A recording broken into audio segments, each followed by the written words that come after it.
it downfield. It is. Oh, it's caught. John Moran in the clutch. Oh, my word. Oh, my God. Deep to right field. Way up there. And way down the sideline. Jefferson.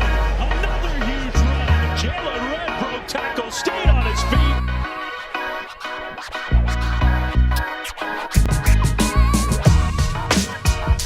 What's poppin', everybody? Blake Neiman here with you again, and the NBA free agency frenzy, where contenders are looking to buy, while solid players in struggling markets are looking to open up their options to a brighter future with a more successful franchise that will allow them to bring their talents front and center in front of those bright lights.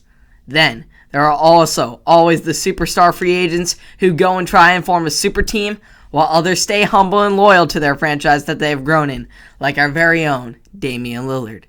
There were lots of solid names out there on the market this year, and it didn't take long for them to find new homes. Chicago really upped their game, landing 4-time All-Star, 2-time All-NBA, and beloved player of the Six, Toronto, where his roots sparked his widespread availability and options for the future.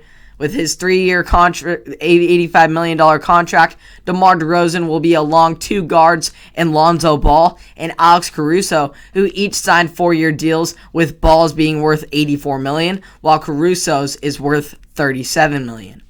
Ball had a rough start to his career in LA, but he has evolved and immersed immensely since joining the Pelicans. After making only 31.5% of his three-pointers while with the Lakers, he upped that up to 37.6% with the Pelicans, where he became more of an off-ball player and having less demand to be the main point guard.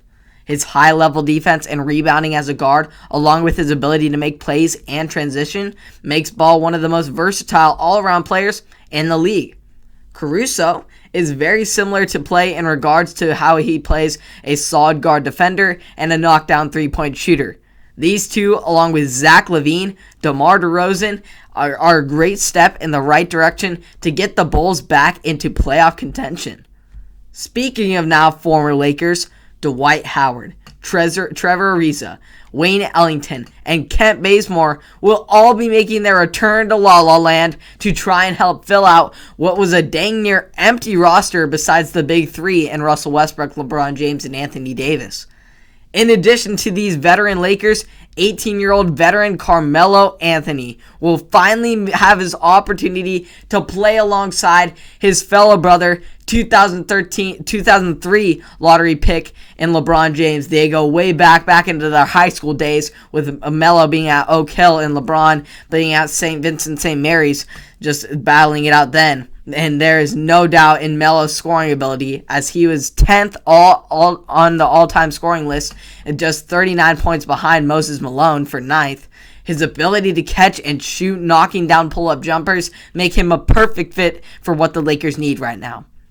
And then to round things off for the Lakers so far, in just the first 2 days, they're getting two promising young scorers in Kendrick Nunn done from the Miami Heat and Malik Monk, as well as a return of fan favorite Talen Horton-Tucker, or THT. The Lakers came into free agency with only 5 men guaranteed to be on their roster. But since 6 p.m. on Monday evening, the Lakers have made moves that have placed them as my championship favorites now over the Nets with the depths on their roster. The Lakers have majored veterans. They have the edge over the Nets right now. Unless the Nets have plans of making any moves to get more depth veteran-wise. They got great rookies. But so far, the only veteran that they've re-signed is Blake Griffin and Bruce Brown. Yet losing their main bench contributor in Jeff Green to the Nuggets, after he chose to sign a 2-year deal, it's going to be tough for them to compete with the depth that the Lakers have, so their stars can stay fresh. Whereas with the Nets, I don't know if I can stay the same, as well as them being very injury prone. Yes, AD is very injury prone, but hopefully that changes this year and we can just see the best of the best teams. I'm not saying I want injuries to happen, but they're a part of the game. So to South Beach we go, where another beloved player for the Toronto Raptors franchise found a new home. Kyle Lowry has spent the majority of his illustrious career in Toronto, where he, alongside Kawhi Leonard, unfortunately not DeMar DeRozan, they switched in a trade, led his team to an NBA championship. Pat Riley also went out and got PJ Tucker, one of the most important pieces on that Bucks championship run this year.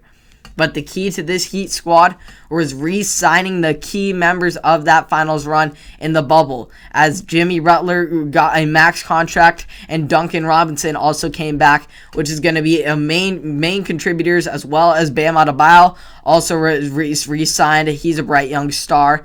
This Miami Heat team is going to be a very good competitor as well.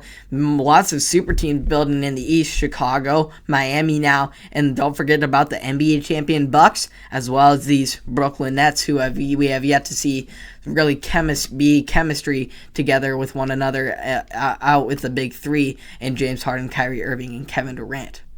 Speaking of large extensions, iconic superstar Stephen Curry signed yet another $200 million plus contract for the second time in his illustrious career, solidifying the idea that the Warriors still have a desire to win another championship to add to the dynasty in Curry's prime. And Curry is definitely still in his prime, arguably still peaking, as he was an MVP candidate last year, putting up career-high 32 points per game numbers en route to his second scoring title of his career. With Klay Thompson now returning, if Draymond Green still being under contract, and the possibility of Andre Iguodala, he is a free agent, could be returning to the Bay Area, we could be seeing the resurgence of the greatest regular season team ever assembled back in 2016 Warriors, that they went 73-9, ultimately blew the 3-1 lead in the finals to LeBron, but they were still the greatest regular season team of all time. The player who most resembles Curry in the league right now is Trae Young, who earned a 5-year, $207 million contract himself with the Atlanta Hawks.